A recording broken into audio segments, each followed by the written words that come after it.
So here we are. Earlier this week, I sent out a survey, what people want to talk about. And so far, we've spoken about all three topics. Spoke about self-esteem, spoke about forgiveness, spoke about mental health.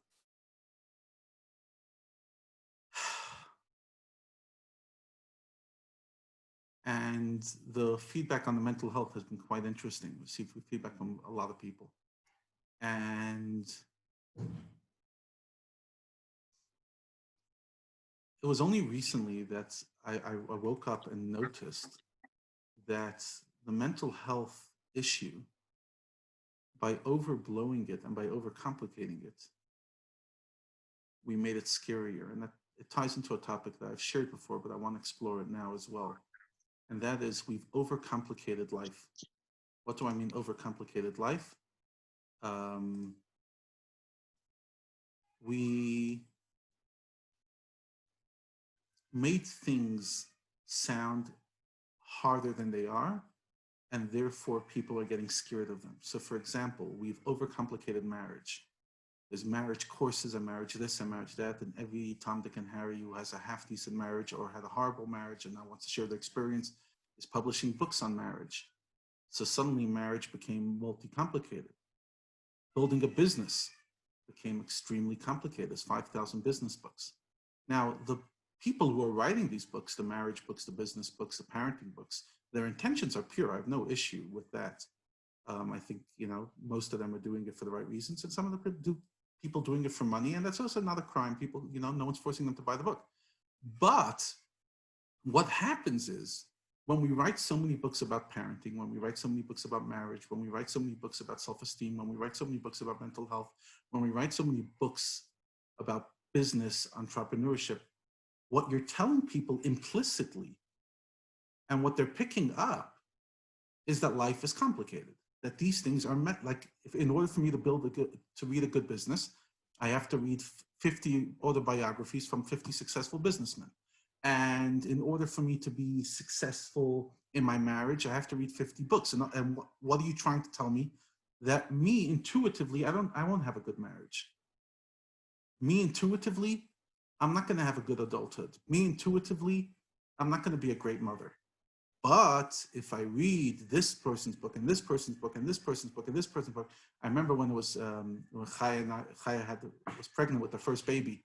So in those days, things have changed, but those days, 10 years ago, the Bible was what to expect when you're expecting. And that was like pretty much everyone, like, okay, the people the second they realized Chaya is pregnant, okay, you got to read this book. And we were following the book to the letter with this, like, every time there was a little question, okay, what does the Bible say? This is week number 12. What does that imply, etc. Thank God 6 kids later, I don't think we've ever looked at the book after our first child. And maybe that's why you're hearing the screaming in the background, because we didn't follow the Bible for this toddler. Yeah, I wish. Oh, and by the way, talking about a screaming toddler in the background, what am I supposed to do right now? I have to Google. Okay, so by the way, he's being taken care of. He's just screaming anyway.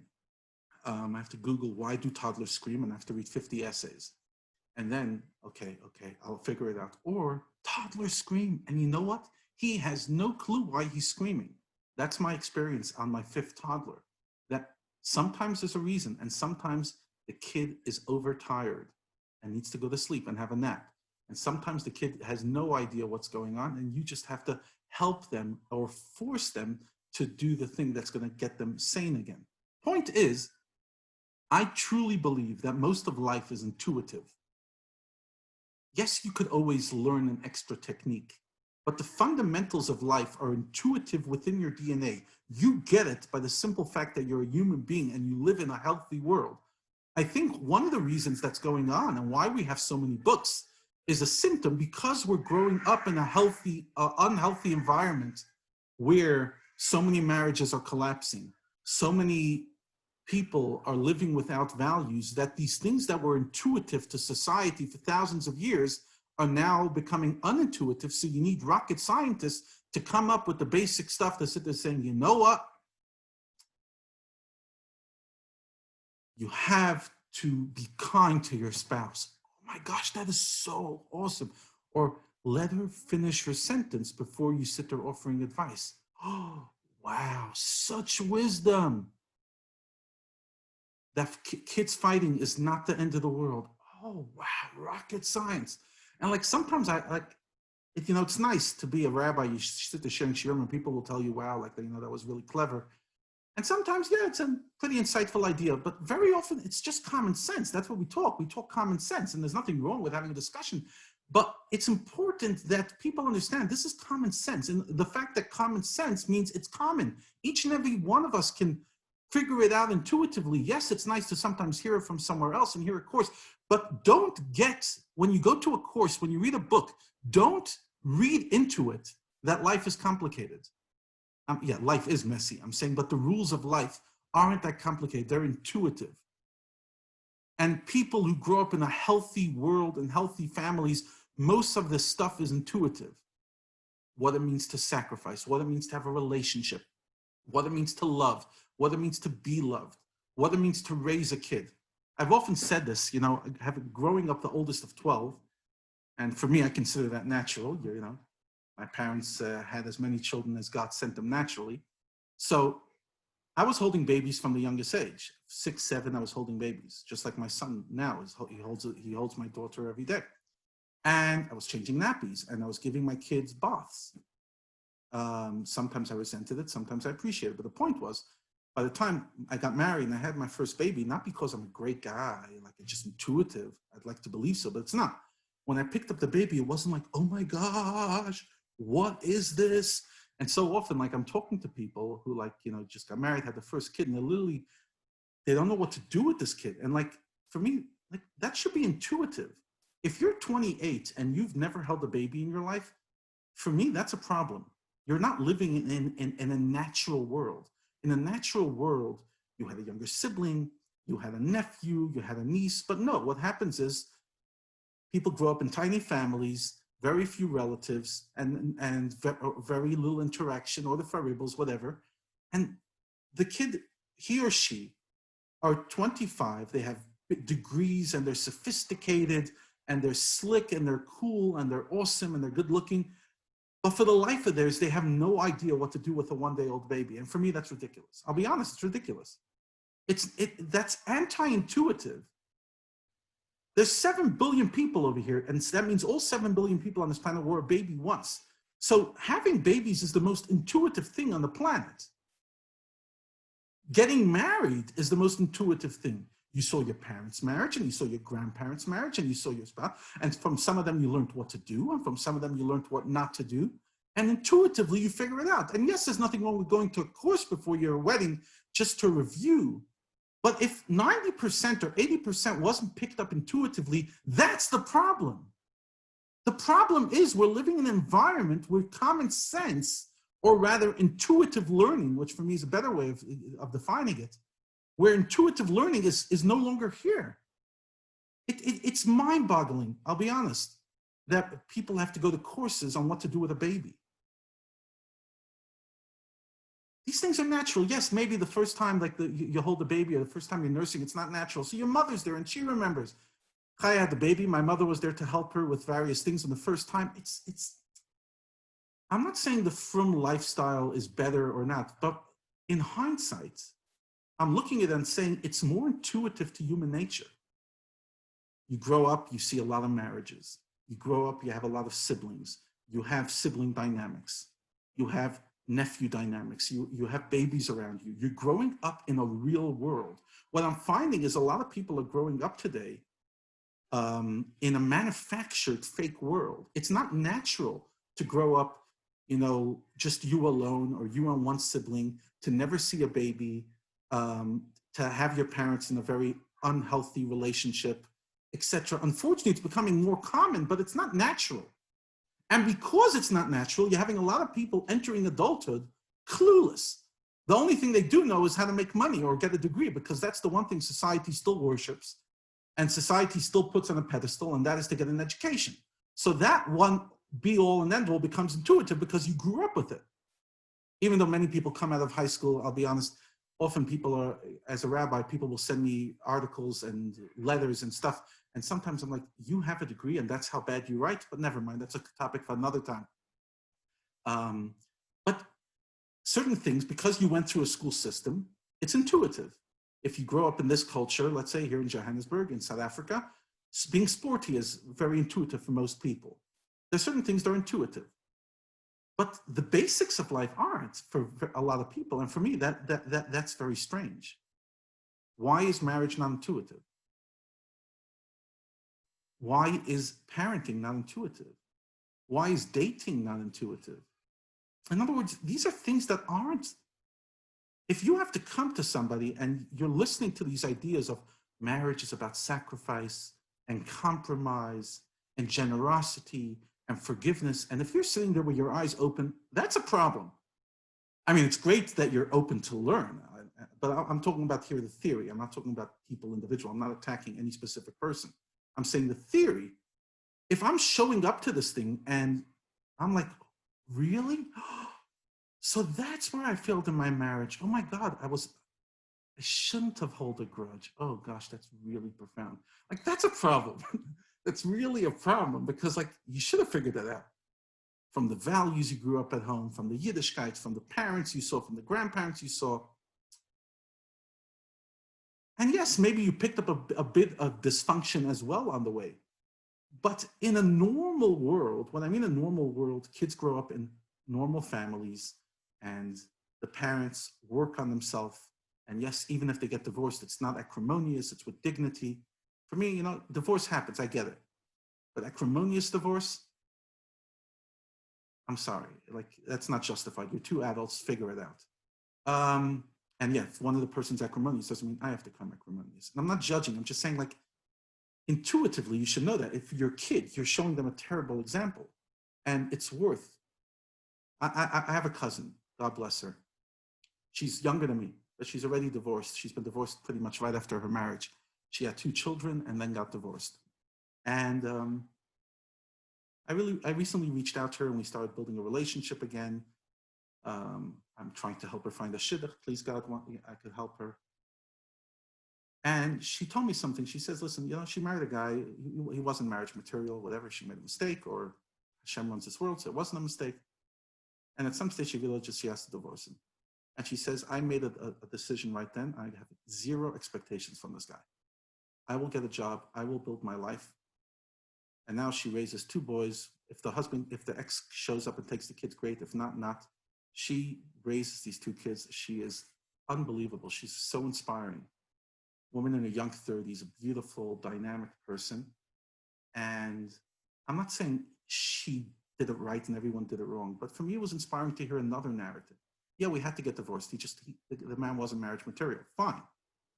But dignity, intuitively realizing my kids need a role model. And she's raised 2 beautiful boys already in their, you know, both of them are over 10. And I'll be honest, I told her, I said, you're an actual inspiration. You could be so bitter. You were divorced before you were 25 with 2 boys, and she's built a beautiful business for herself. And I'll be honest, I'm beyond impressed. These things are,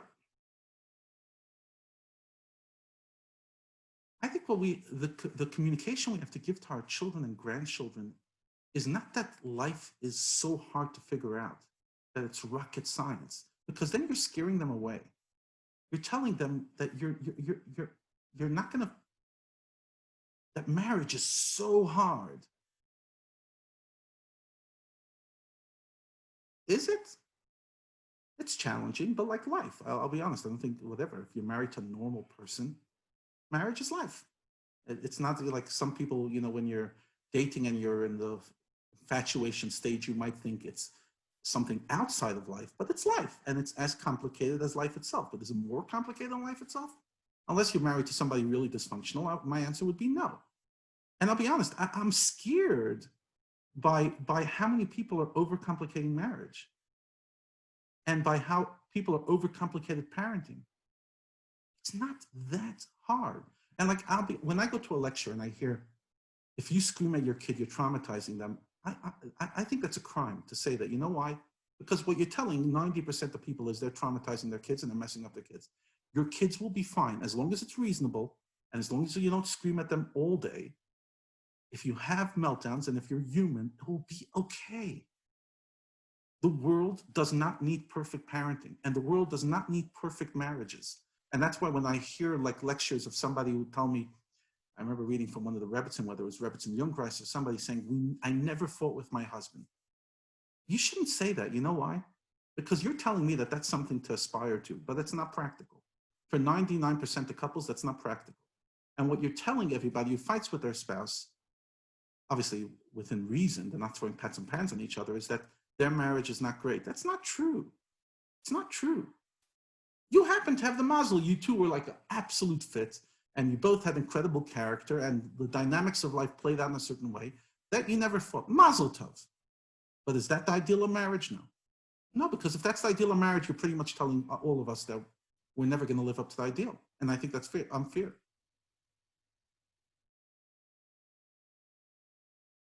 However, you have someone sit there saying, we had a beautiful marriage. It had the ups and downs. I remember one time watching a movie as a kid, as a young adult. And it was a movie about this young couple who goes on a honeymoon and the whole marriage falls apart. And at some stage, the boy shows up and he's talking to his dad. And his dad says, what do you think marriage is? You don't think I ever wanted to kill your mom? I did. And you know what? I didn't. I held myself back. Or as some people say, divorce is not an option, murder is. And I'm here. In other words, there's nothing wrong with me looking at, if I had a scuffle with my spouse, to sit there looking at my kid who's impressionable and sit there saying, and that's okay. Mommy and daddy are not getting divorced tomorrow. It's okay. We're human. I had a moods. It's fine. Marriage isn't disassociated from life. It is life. It happens within your moods, within your dynamics, within your personality. And I want to go back to where I started, mental health as well. Like, we stigmatized mental health. Originally, we stigmatized it as all,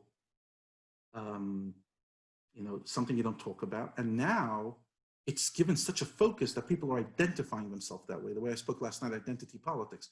You're defining yourself that way, and that's as problematic. It's just something you have to deal with. Don't overcomplicate it. Okay, you've been diagnosed with that, fine. But you'll still have a beautiful life. Yes, you will have a great marriage, which will have its ups and downs, but you'll be fine. You could have a terrible mental illness and still, on the most part, most people can still live a very beautiful life. Don't define yourself like that. You'll still live your life. Because the moment you take things and you magnify them, marriage is messy, mental illness is a massive topic, etc. What's subtly telling people, and this is something that I'm realizing more and more, what you're subtly telling people is it's a mountain that they can't overcome unless they're an absolute genius. It's not true. It's not true. It isn't true. For me, marriage courses should be try to treat each other as nicely as possible, work on your own character. If you have stuff that you're bringing into the marriage, try to go to therapy and solve it outside of the marriage, not within the marriage. In other words, deal with your own character, try to become as healthy as possible. You try to become as healthy as possible and you'll figure it out. And really, that's that. For me, I don't know, maybe I'm wrong. Maybe the marriages I saw aren't, I didn't grow up around perfect marriages, but I grew up around marriages that have basic principles. And some people followed them and some people didn't, but it's not like, oh, wow. I went to a marriage counselor and their advice was unbelievable. What's unbelievable advice? Figure out why you get so angry and deal with it. You figure out why you're so down and deal with it. Stop screaming at each other. Now you might say the saying, okay, what is Le'Veon today? Like, it's just bothering me. I'm looking more and more and seeing young adults who are scared to get married. People who are giving up on their marriage very quickly. People who are holding up on having children because children will ruin their life. Having very few children by choice. Obviously, the circumstances, but by choice because this is overwhelming. It's life. Marriage is life. Kids are life. Job is life. And you're up to the task. You'll be fine. if I had told you a year ago that you would be locked in a cage for 5 months with your spouse and you would still be married, thank God I haven't heard of many divorces in the community yet. Please God, it doesn't grow. And that the salary would be cut by 20, 30%. And you'd still be able to smile and find inspiration. You wouldn't believe me. And here you are. You're fine. You figured it out. Did you and I have bad days? Yes. Did we cry? Yes. Did we have moments that we felt we can't cope with this? Yes. But here we are. We're good. We're good. And for me, that's the message. The message is you'll be fine.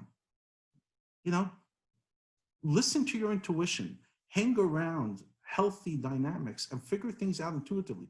Interesting, the law tells us, and it's, by the way, the same thing even when people convert.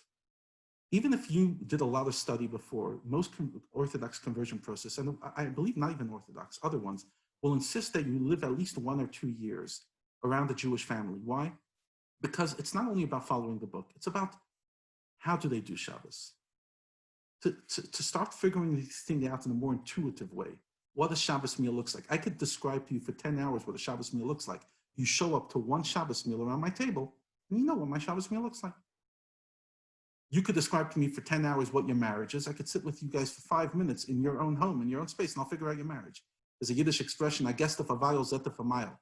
A guest for a small while can see a mile. In other words, so you make sure that this person who's converting, who's being megayered, hangs around the family so that they figure it out.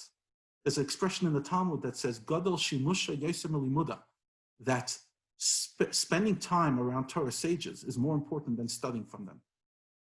Because just by living around them and seeing how they live their life, you're picking up. And that's why very often, whether it's a Rebbe or a Rosh Yeshiva, a great sage, people will not only go there when he's lecturing, but they'll hang around him or her, the Rebbetzin, in different times, because you're not trying to pick up what they say, you're trying to pick up who they are. I could sit there talking half an hour, 40 minutes to you guys and give a great cheer and then walk out and scream at my wife. You wouldn't know. Ultimately, the greatest way a person could learn from somebody is by spending time with them and actually getting them in real life. That's the real lessons. And that's where intuitive learning should be coming from. You see your parents' marriage and you figure it out. And you see your friends' parents and you see the other parenting styles. Like I remember as a young kid, I had a relative whose father was pretty much uninvolved in his parenting, let the kid do whatever he wants. And I remember at a 10, 11-year-old, I was so jealous because my parents, boy, were they on my case. Woo. Hectic. And they pushed me hard, very hard. I mean, in second grade, I already finished a tractate of Mishnah, et cetera, by heart, word by word. My parents really pushed me. And I would bounce off, like I would sit to think, gosh, maybe when I'm a dad, my 11-year-old mindset, I'll also be like that. Just make sense of my kid's life. Because it's a relative, I continued growing up with him. And then slowly I start seeing how he's resenting his father more and more. And I'm looking at him and saying, why are you resenting your dad? I mean, your dad was awesome. He's not like my dad, didn't push you for anything. He says, yeah, but your dad cared. My dad didn't. Now, I didn't. And suddenly I'm looking, observing, and saying, oh. And for me, that's what intuitive learning is. And that's what student of life is. You're looking, you're observing. Because life itself is the greatest teacher, not the classroom, life. And the Baal Shem Tov tells us that a person has to look and see as if God is sending messages all day, every day. To live a life where literally you see yourself picking up messages all the time. To look and see that life is the classroom, life is the teacher. To pick up. If somebody mistreated you, then learn from that how not to behave. If somebody treated you well, ask yourself. Like when I lost my dad, I learned a lot about what to say and what not to say to people. So, by the beginning, people were saying stupid things, and I would sit there saying, and then eventually I said, okay, Levi, maybe you didn't appreciate what that person said. Make sure you don't make that mistake when you go comfort somebody. Oh, wow, you like the way the person reacted to you. Say thank you and remember, do that. Listen to yourself, your own feelings, your own wisdom is there and it will guide you on 90% of life. Your Jewish values that you grew up with, whether you grew up from or not, you grew up in a Jewish home and you grew up with values that are 4,000 years old. And I often tell people, they sit there saying, we're a secular family. Fine, maybe you don't keep Shabbos, you don't keep kosher, but you don't realize how much of the ideas you're inculcating into your children are Jewish. It's generations. It's in your DNA. It's where you are. You can't run away from that. Regardless of if you're observant of the practical mitzvot or not, that's who you are. And that wisdom and that intuition you're bringing to yourself. So you have it. You and I all have it. We might not be listening to our inner wisdom. We might not be listening to the lessons of life. And that's fine. But you don't need a rocket scientist then. All you have to do is just open your ears. And maybe have a good friend or a therapist to bounce it off. You know, sometimes I'll pick up things of life which are wrong. And I'll have a friend or a wise older person or a therapist, and I'll sit there saying, I picked this up. And they're like, no, you know, that was misread. You know, as children, your parents will tell you certain things and you'll start seeing yourself that way. And at some stage, you need therapy to uneducate yourself from certain things you learned. Fine. So you're picking up some lessons you learn and you retain, some lessons you learn and you have to throw out. But the point is, be a student of life. And then you'll figure it out. You'll figure out how to be a mensch. You'll figure out how to have a good marriage. You'll figure out how to be a decent boss. Yes, you could learn a technique. You could read Steve Jobs' book. You could read this. You could read that. Fine. But that's not what's going to make you successful. I stopped believing it. I've seen too many people read 5,000 business books and can't build a business for the life of theirs. And I've seen people who just have it. I've seen people that go to marriage courses day in and day out for the life of theirs. They can't figure it out because it's not about the courses. Stop going. You've heard the same thing 50,000 times. There's a limit how many great ideas there are about marriage. I'm sorry. Sometimes I say, like, when you go and you hear a great idea that you've never heard before, not necessarily is it true. Because most great ideas that are true are intuitive. And they're familiar. When you hear them, they sound familiar to you. They're like, yeah, I get that. Yeah, absolutely. But when you hear this idea that's like, where does this come from? I'll give you an example, and forgive me. It's controversial, but I think I've been controversial the last half an hour anyway. You know the book, The 5 Love Languages? When that book came out, it became the absolute Bible of couples. Until today, I hear it quoted all the time. Now, do I think The 5 Love Languages has a point? Yes. Is it the point, in my opinion? Absolutely not. No, it's not the point of marriage. It's a point, and that is make sure you're communicating in the way that person feels communicated. But it's these 5. No, there's a million others. There's this comedian. I love this guy. He talks about marriage. Clean. It's on Dry Bar Comedy. His favorite. And he says, like, I read the 5 love languages and I didn't see anything about cynicism and passive aggressive because that's my love language. It became the Bible. Like, wow, you read that guy, Gary Chapman? Unbelievable. It's an idea. Fine. I get it. Pick it up. Add it into your head. Is it the be-all and end-all of marriages? Is that when most marriages are failing? Because her love languages is quality time and his love languages is acts of giving? I'm sorry. I don't buy it. I don't buy it. That both of them are solid citizens. They've dealt with all their issues. And the problem is that they're not giving each other love in the way the other person communicates. It's a problem. Fine, you'll figure it out. That's the problem of marriages. I don't buy it. It's not intuitive. Yeah, there's a point to it. There's a point. Give people the gifts they want. Fine, I get it. I learned your lesson. But don't try to paint that as the be-all and end-all of marriage. I'm sorry, it's not. It's a good way to sell books. And, kol hakavod, Gary Chapman, enjoy your millions. You've written a good book and enjoy it. But you're not. I'm not buying it. I'm just not. or the 7 habits of highly effective families. Fine. 7 habits. Thank you so much, Stephen Covey. I really appreciate that. But you know what happened a few years later? You wrote the 8th habit. What happened to only 7? Oh, there's an 8th as well. Okay. And now that you want to write another book and you're going to discover the 9th?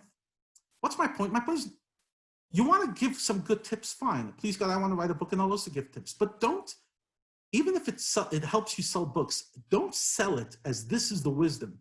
I figured it out. I sat on a mountain and I'm the new JC. God spoke to me and I've just figured out this unbelievable insight of marriage that nobody's figured out in 5,000 years. Give me a break. Marriage has been going on since Adam and Eve, and it will continue going, and it's 98% intuitive. And you don't have epiphanies on the mountain. That's not the way life works. It's a great way to sell books, by the way. Like, I'm waiting for my big epiphany because I know if I want to sell millions of books, I need to have an epiphany, literally like Muhammad or JC, because otherwise it's not going to go. What's he saying? Yeah, big deal. It's like, wow, you heard? This is the new idea. The new idea of parenting. Really? It's a good idea. Fine. It's a good idea. How to listen to kids should talk and talk that the kids should listen. I get it. It's a good idea. Don't paint that as the be-all and end-all of parenting. Parenting is an intuitive, wide process that we pick up through life. And yeah, we learn techniques. The same is about mental health, and the same is about everything. And that's why the best thing we could do to our children is not stuff books in their face, but just be role models. That's my bottom line. Be a role model of the life that you want them to live. And they'll pick 90% of it intuitively. They'll see the way you talk to your spouse or your ex. They'll see the way you talk to your children. They'll see the way you connect to Hashem. And they'll pick it up. And some things they won't like, and they'll reject, and that's fine. I don't think there's anything wrong saying my parents got this wrong, but I'm going to get it right.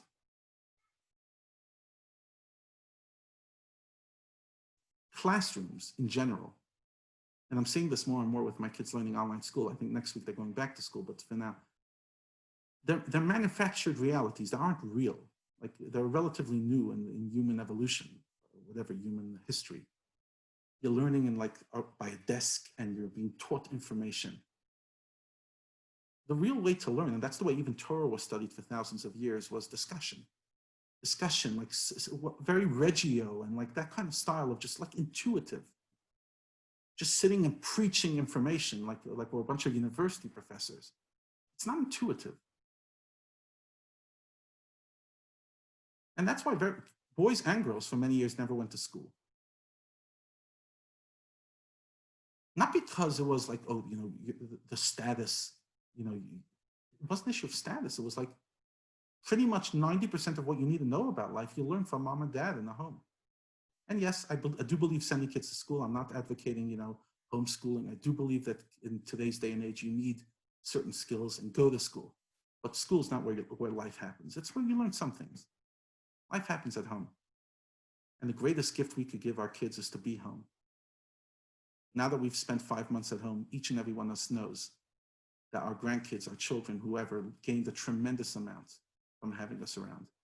And that's the single biggest gift. And if you think working another hour outside the house and earning another 1,000 Rand or 2,000 Rand or 200 Rand for the hour is what's going to give your kids the life, an hour of seeing you living is worth more than anything. Quantity time is as important as quality time. Shkoyach, everybody. Feel free to disagree, send your comments in. But just say shkoyach and thank you so much for joining, and God bless you.